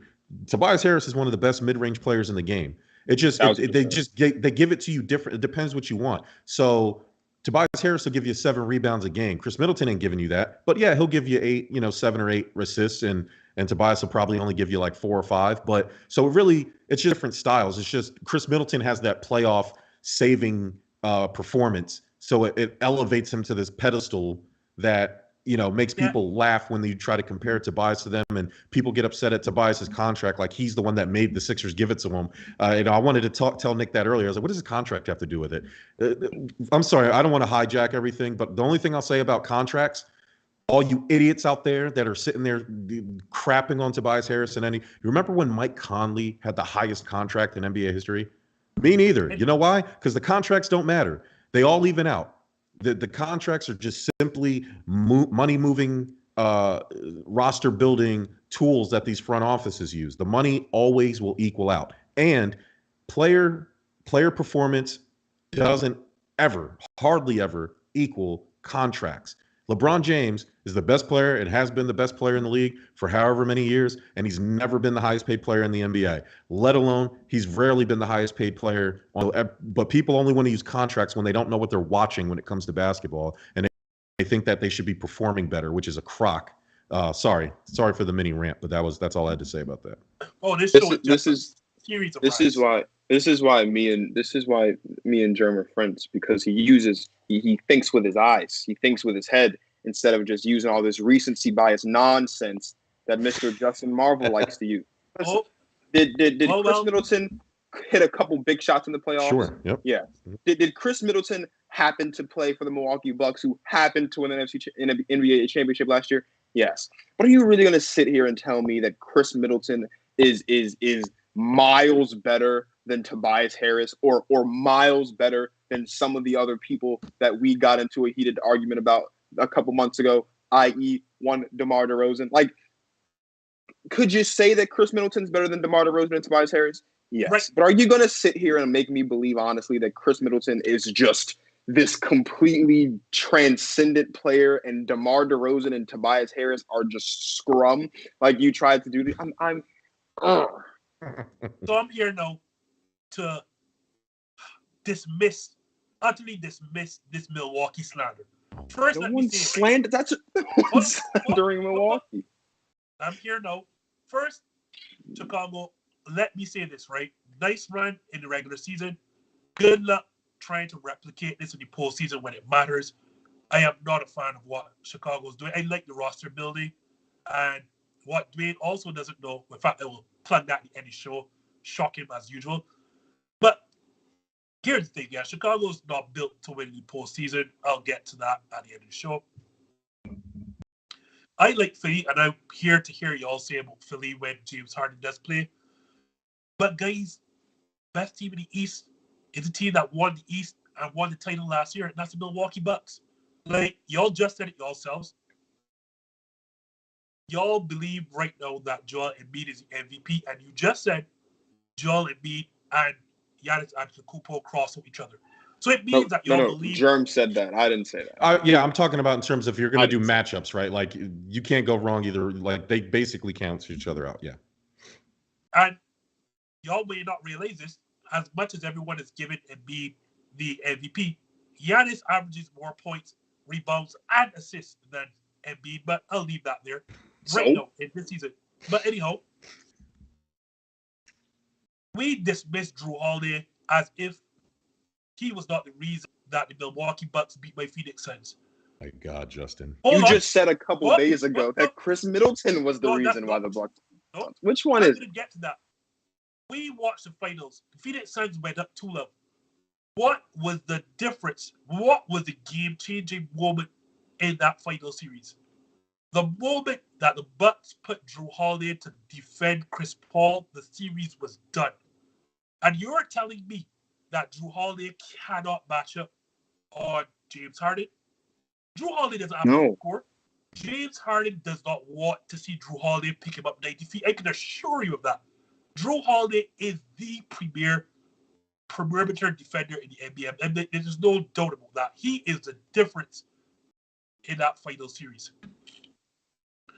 Chris Middleton is better than Tobias Harris. I'm not here for the slander. One, Tobias Harris cannot make anyone better. Tobias Harris is a scorer, and that is it. Chris Middleton can score. Chris Middleton can facilitate. Chris Middleton can play make. Tobias Harris is a mid-range jump shooter who scores in the post. And that is the end of Tobias Harris's offensive repertoire, skill set, whatever you want to call it. Tobias Harris and Chris Middleton should never, ever be mentioned in the same breath. One man is a 3-time All-Star, and the other man is Tobias Harris. So let's not ever do this. First of all, All-Star Tobias games Harris in this era mean absolutely nothing because they're just popularity contests. Jarrett Number Allen is one. an All-Star. Enough. Yeah, thank you. enough. And number two, let's not act like, why are we acting like Tobias Harris doing his job makes him a worse player than Chris Middleton? Is Tobias Harris's playoff performance? Please, Jerm. Since we are so high, please. Okay. Tobias Harris actually played. I'm not a Sixers fan like Jerm is, but I can say this, and then I'll let Jerm get into all the nitty gritty because I know he will. Tobias Harris, when Jimmy Butler was there for that one season, and they lost in Game 7 to the Toronto Raptors on the luckiest shot in the history of basketball, Tobias Harris played a really good series. In fact, he played really well throughout the course of that playoff. So let's not act like just because Chris Middleton was the most recent player to have a solid playoff run, that there are other players. A very good playoff run in which his team won the title and Chris Middleton, number one. Chris Middleton that closed these games. The ball was in Chris Middleton's hands to win these playoff games. Huh? Number one, Chris Middleton was not the reason that the Milwaukee Bucks won the NBA championship. I never said that. I know that. He had the ball in his hands. Okay. To finish Number two, Chris Middleton's role on the Milwaukee Bucks is much different from Tobias Harris's role on the Philadelphia 76ers. And what we can, because the teams are built differently, because they're actually skill sets. Tobias Harris does not have the skill set to do what Chris Middleton does. That's BS. That's not 100% true. Justin, Chris Middleton averages. Oh, good, Marcus. This is my personal opinion, and you can fight me on this all you want, but this is just my personal opinion. If you look at, let's just use let's use a different position. For example, right? If you look at a Joel Embiid and you look at a Nikola Jokic, because that's been the big debate all season because they've both been playing well, right? Is Joel Embiid better than Nikola Jokic? Yes. But is Joel Embiid's job on the Sixers different than Nikola Jokic's job on the Nuggets? Oh, yeah. Yes. Because of skill sets. No, it's not. It's because what you're being asked. No, this is the problem you're missing. Nikola Jokic is an exceptional passer. You use that skill set to. Let's go back. Joel Embiid is was Nikola Jokic an exceptional passer when he entered the league, Justin? Yes. Do you think he just decided one day to become an exceptional passer? Nikola Jokic has always been an exceptional passer. Exceptional. We put the word exceptional next to passer when we wrote the draft profile for Nikola Jokic when he came out. But you think, so hold on, Dwayne, you think all of a sudden just one day he decided, let's become a great passer? I think with growth and maturity through his time in the NBA, yes, he developed into some things. The point that I'm making. It is a great passer because, like his father before him, who is an even better passer than Sabonis, that is a part of his skill set. So I say that to see the reason that Tobias Harris is not a facilitator is because he does not have the skill set to be one. No, the reason Tobias Harris isn't a facilitator is because when Tobias Harris joined the Philadelphia 76ers, they already had a facilitator. So he didn't have to do that. They already had a facilitator on the roster. In fact, they had two facilitators. Tyrese Maxey and now James Harden. Tyrese Maxey is a facilitator, Justin. We talked about that earlier. No, guys, people do things in the NBA because they have the skill set to do it. Like there's no you're not gonna one day become a good passer. The reason that Boston had to go and acquire Derek White is because outside of Marcus Smart, the players are not good passers. Jayson Tatum is not a good passer. Jaylen Brown is not a good passer. You don't decide, oh, my team needs me to do this, so this is what I do. You do it because you have the skill set to either do it or you don't have the skill set to do it. Chris Middleton facilitates on the team because he can pass. So too is Giannis, because you can sit down and say, well, that's not Chris Middleton's role. They have Giannis is there. So too is Drew Holiday. But they are facilitators. They can naturally pass because they have the skill sets of passers. That's why they pass. So I say that to say Tobias Harris has a limited offensive repertoire. He is a good mid-range scorer. Chris Middleton is a facilitator because he has the luxury of playing alongside one of the most dominant down-low players we've seen in this generation of basketball in Giannis Antetokounmpo. Let's not pretend all of a sudden, like if Tobias Harris wasn't playing with Giannis Antetokounmpo, he wouldn't also average 7 to 8 assists a game. Why are we doing this? He plays with Joel Embiid, who scores just as much and does not. He does not. Because he doesn't have to. That's the point that I'm making. Tobias Harris's job on the Philadelphia 76ers isn't to facilitate. No. He does not it's not that he doesn't have the skill set. It's because they're not asking him to do it. That's all. Without Ben Simmons and this situation where Tyrese Maxey, you would be seeing Tobias Harris pass a lot more, facilitate, and create for others. The reason you don't is because he doesn't have that ability. He can't do it. That's not, Justin. You keep just saying because that, he doesn't do something doesn't mean he cannot do something. And he did it. He did it in Los Angeles when he was the main dude, which earned him the All-Star. The fact he was a scorer. He was not a facilitator. He was a scorer. All right, no, Justin, enough. They had, you say his skill set. Like I said, yes, Chris Middleton, because he's asked to facilitate, averages more assists, right? He averages 2 more assists per game than Tobias Harris does. He averages 1 more point than Tobias Harris does. But Tobias Harris has more blocks per game. He has less turnovers per game. He has a higher shooter percentage. Chris Middleton has a 1% better 3-point percentage than Tobias Harris does. And Tobias Harris is a better free throw shooter. I mean, what are you talking about?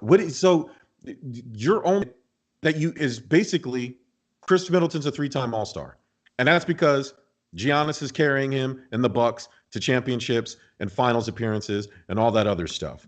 Tobias Harris is there to play the 4 in the post, and Chris Middleton plays the perimeter. That's the difference. Their skill set. We're seeing that Chris Middleton in his career, just real quickly.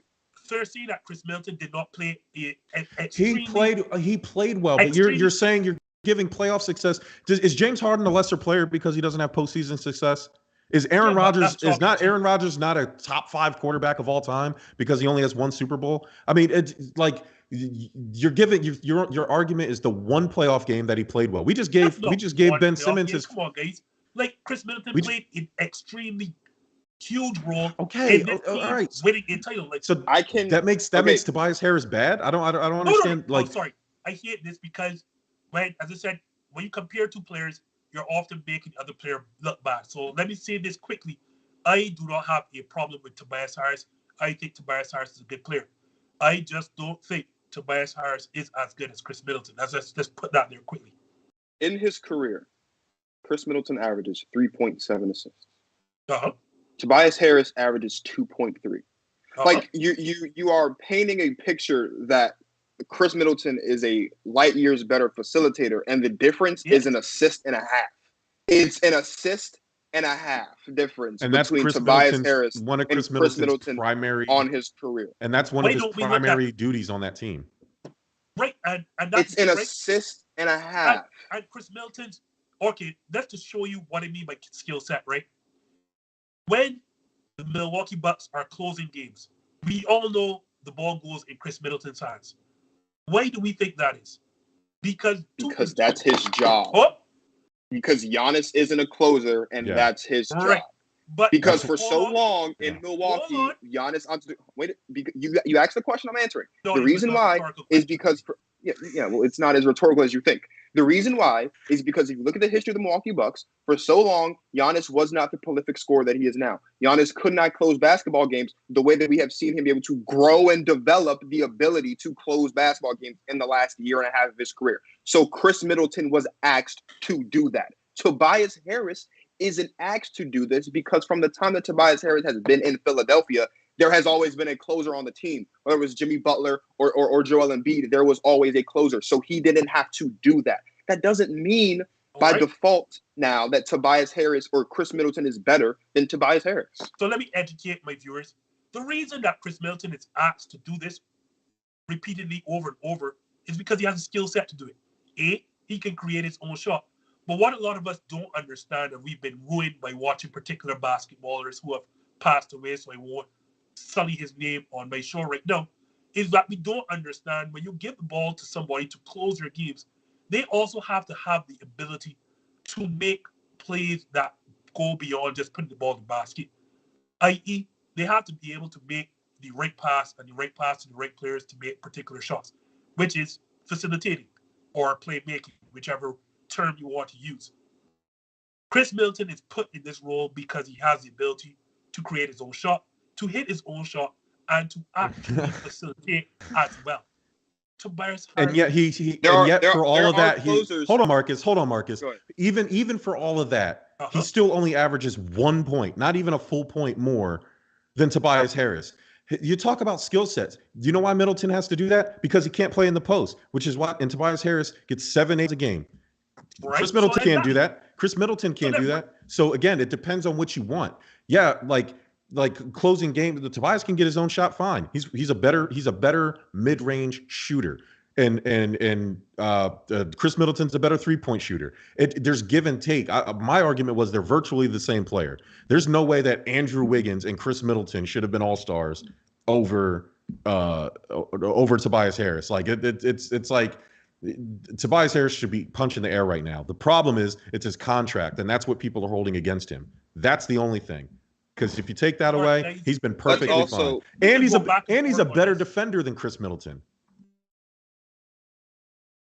They defend two different positions, but we can go back. Now it's two different positions. The last thing I'll say about this is you mentioned there are closers in the NBA that can't facilitate to save their lives. Like there are closers in the NBA who are not natural.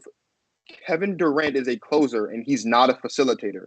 And he's one of the best closers in the If you had told me Kawhi Leonard, I'm here to hear that. Because Kawhi Leonard cannot pass to save his life. I'm here to hear that. When has anyone ever in his illustrious career looked at Kevin Durant and called him a facilitator or a playmaker? Nobody. Nobody does that. In fact, when you look at Kevin Durant, if you can ever, there aren't many of them, but if you can point out one weakness in Kevin Durant's career and one weakness in Kevin Durant's abilities, and he is one of the greatest players of all time, it's the fact that he is not a playmaker.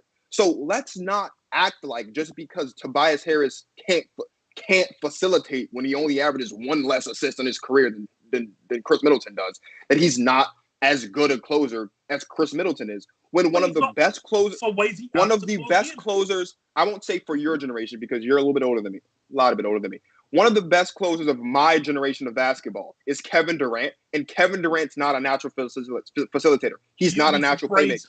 He has become a better one, and you'll be shocked if you go on your computer now to look at Kevin Durant's numbers. We can go on and on. One last thing on Tobias Harris and Chris Middleton, okay? Tobias Harris this season has 359 rebounds. Chris Middleton has 264. Now, Chris Middleton has 253 assists, and Tobias Harris has 179, okay? Mm-hmm. Chris Middleton has 57 steals because of how where he defends, right? And Tobias only has 30. But Tobias Harris has 32 blocks to Chris Middleton's 13. My point is they're just different. It depends what you want. But to make this thing like Chris Middleton is leaps and light years ahead of Tobias Harris or just better, they're the same. They're just different. They just give it to you in different ways. They cancel each other out. I mean, in every way, any way you want to do it. That's what she said. So, boy. So to get to the last segment, because I really want to get through that segment, this is terrible. Guys, we watched the All-Star Weekend. I'm sure we all did. And quite frankly, this time I'm going to agree with a talking head. That dunk contest may arguably be the worst dunk contest we've ever seen.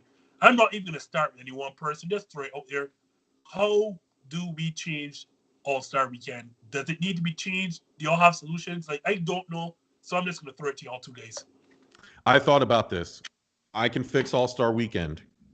First thing you can do is eliminate this draft nonsense. East versus West, bring it back. The competitive nature of it went away when you playing basically pickup ball. The only exception is it should be rookie and sophomore should pick. That should be the draft. That adds competitive nature.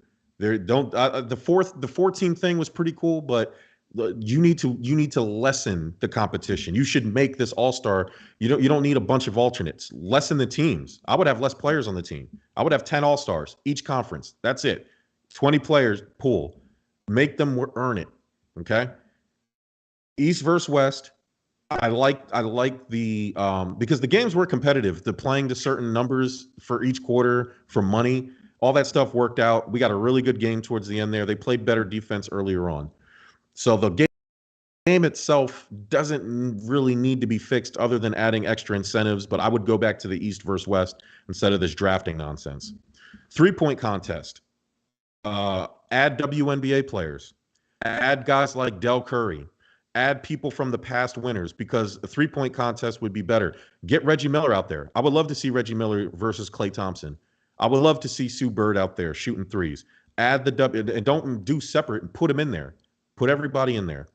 Dunk contest. Open it up to the street dunkers. I'd rather watch the street dunkers do it than professional players.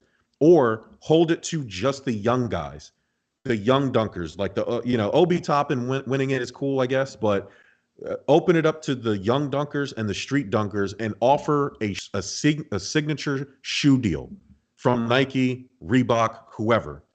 If you're never going to get and change the scoring. The reason why Zach LaVine and Aaron Gordon are not doing it is because they got gypped because the scoring is nonsense. Shaq, love you, buddy. You can't judge the dunk contest no more. The dunk contest judges need to be prior dunk contest winners or participants, and change the scoring scale. Either rank the dunks by the person you enjoyed their dunks more, because the 1 to 10 scale is highly objective and arbitrary.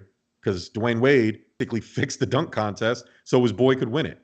So what you do is you just rank, you rank the dunkers based on the dunks that they do that you like, and then the higher average goes on and wins the damn thing. But I would open it up to street dunkers because that's what they do. You'll get a more exciting dunk contest because that's what they're on. Jordan and his brother Chris Kilgannon. Jeez, they're so good. Man. They're great. Open it up to guys like, I know that they did like the little underground street dunking show, we and all them. No, there's other guys out there. Go on YouTube. I've seen some amazing dunks without props, by the way. Eliminate those props. It's stupid. Stupid Jaylen Green with their stupid NFT stuff. Enough. There are plenty of dunks you can do. I watched Chris Kilgannon throw the ball behind his back and kick it with his toe and in the air and dunk it. I mean, that would shut the show down and offer those young people and those street dunkers a show. And I'm telling you, the competition will come out. Skills, I think the skills are probably the most enjoyable thing. There's nothing much to fix. I'd probably bring back a 2-ball thing, or maybe there's some other things you can do. I enjoyed mixing the WNBA with the NBA with the legend thing. Maybe you can do something like that. I would probably eliminate the celebrity game, or somehow bring the big 3 into All-Star Weekend and do big 3 with celebrities. So like old school player, like a WNBA player, a throwback player, and a celebrity, and a little tournament. And those are just some ideas that I would have. Same thing, Dwayne. Like, how do you fix this? I mean, the 3-point contest. It's 3-point contest. It really all just depends on like who's in it. You know what I mean? Because like if you get, I'm not 100% sure on how they. Obviously, we all know how the All-Stars get. I'm not 100% sure on how they come up with the field for the 3-point contest and the dunk contest. But there needs to be some type of way for us to identify that, because like, and this is no shot at Kat, But Karl Anthony Towns has no business being in a 3-point contest. Like, if we're just being completely honest, because he's not a 3-point shooter. Let's just call a spade here. So that's number one. But if you can come up with a legitimate way to make that competitive, makes perfect sense. I like Jerm's idea. Get Dale Curry out there, get Ray Allen and Reggie Miller and all those guys out there. And then maybe people want to be like, yeah, well, I want to beat Reggie Miller in a 3-point contest. So that's how we do it. Now, the dunk contest has been an eyesore. And my friends clowned me because I said pretty firmly that I had no interest in watching the dunk contest this year because there was no one in it worth my time. I said it just like that. Obi Toppin, Jalen Green, Juan Toscano Anderson, and Cole Anthony. Look, they're all good basketball players. I don't hate them. I don't think that they're scrubs. They're not dunkers, right? Cole Anthony spent 15 minutes putting on Tim's with his dad getting sturdy. Beautiful moment. They'll be talking about that at all the holidays. That's great. That's not what a dunk contest is for. Like, number one, there needs to be a time limit. Because what I'm not going to do is watch you stall for 5 minutes and then miss the dunk 6 times after that.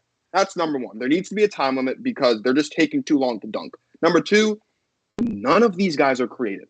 Like, and it sucks that the scoring is bad because you look at guys like Ja, Zion, who else are like really good dunkers? I can't even. Zach LaVine, all these guys. Yeah. Like if you were to tell me that Ja Morant, Zion Williamson, Zach LaVine, Aaron Gordon, and like Donovan Mitchell were in a dunk contest, I'd love it. The problem is the judges suck.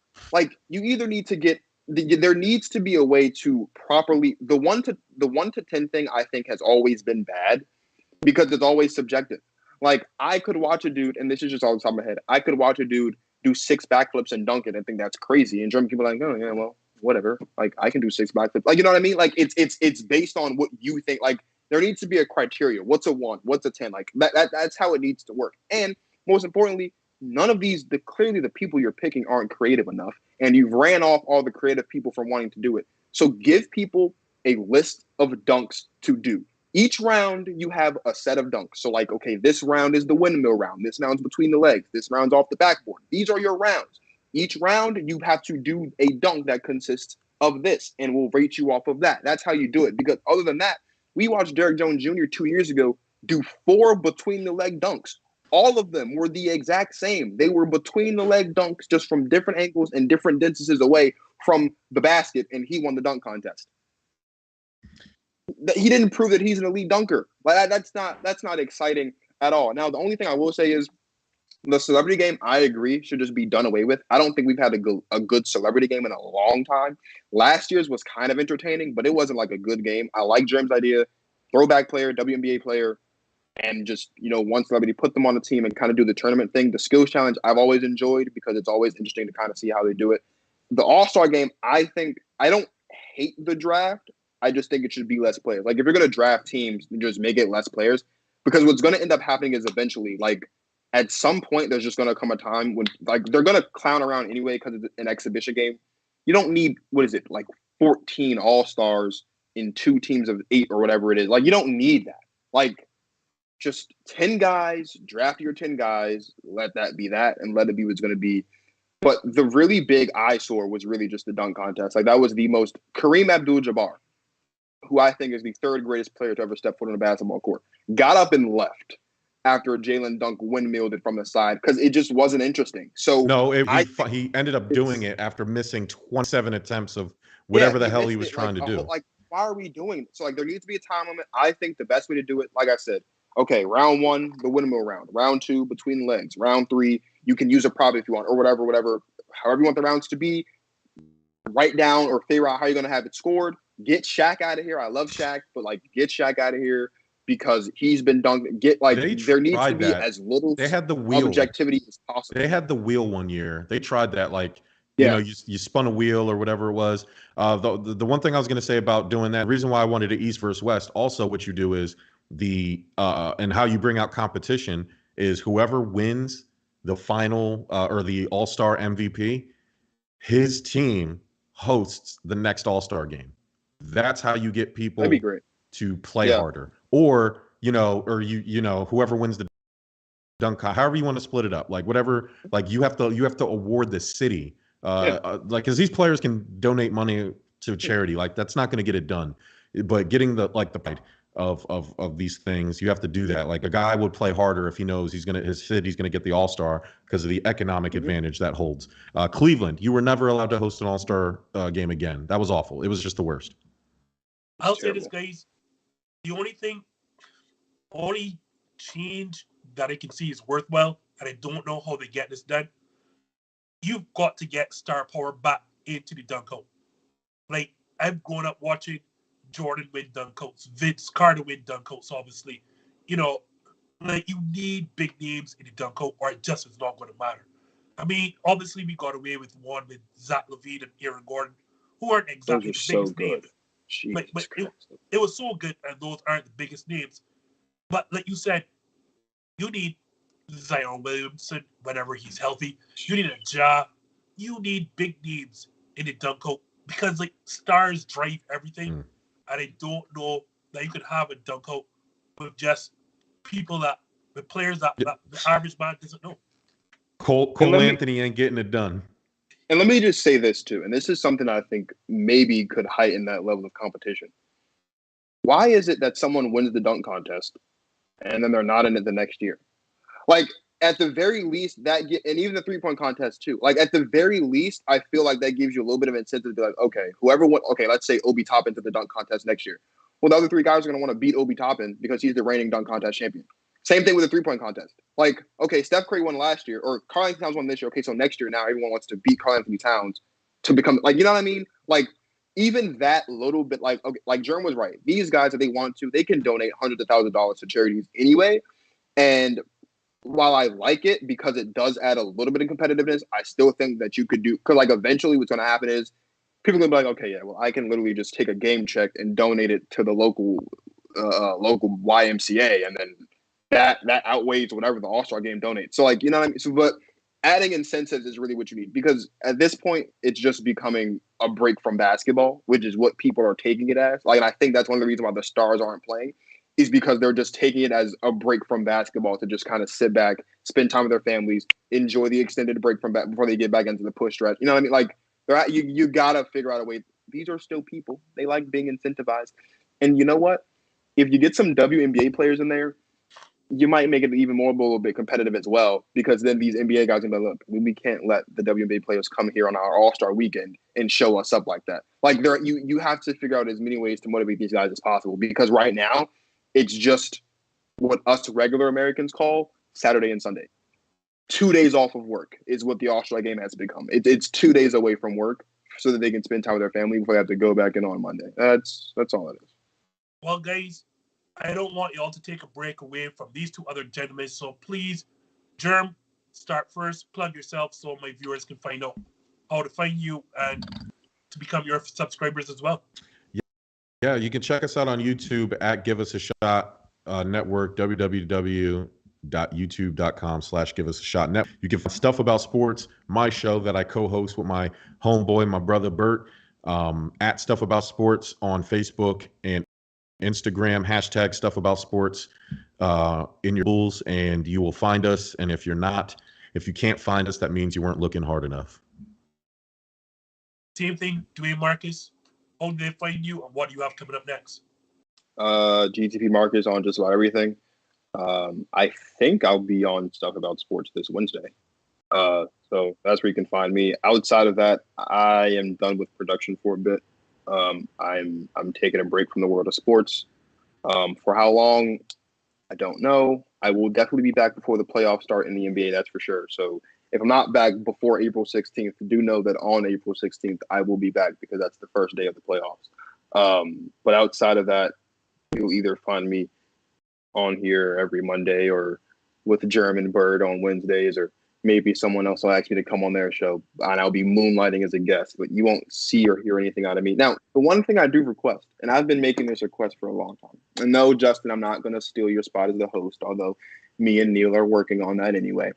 I have 85 subscribers on YouTube, and it would mean a lot to me if I could finally get to 100. I've been dancing around 80 for the past couple of weeks. Like, I just need 15 more people. So, like, you and your mom and your dog and your cat and your neighbor and your turtle and your fish, if you all could use every email that you have to subscribe to my channel so that we can get to 100, I would ever so greatly appreciate it, because I'm tired of looking at the number 85. It's become my least favorite number. It's been sitting there for a long time. Outside of that, I enjoy coming on the show, even though Justin says some blasphemous things sometimes. We're working on that. But it's always a pleasure, and it's nice to talk basketball. I haven't talked basketball in a while, so it's nice. Well, guys, we have gone way past the limit. So for Jerm, for Dwayne Marcus, I am still Justin of #ThisJustIn. So I know you know to find us. We post every day on Facebook and Instagram. That is #ThisJustIn, and we are here every Monday night on YouTube. That is at forgetting times already. This is why he shouldn't be the 7 host, because he doesn't know anything. That is 7 p.m. Central, 8 p.m. Eastern, and 9 p.m. Eastern Caribbean time every Monday here on YouTube. So again, for Jerm, for Dwayne Marcus, I am Justin of #ThisJustIn. Signing out. Thank you so much for tuning in. I don't have a mark on my face, and my upset's not enlisted, and I just turned 22 years old. I must be the greatest. I told the world, I talk to God every day. If God's with me, ain't no matter, you're just the same. I shook up the world. I shook up the world. I shook up the world. I shook up the world. I said, can I be a legend? Search your soul and answer me this question. Do you think I have what it takes to be great, but still be humble and learn from my mistakes?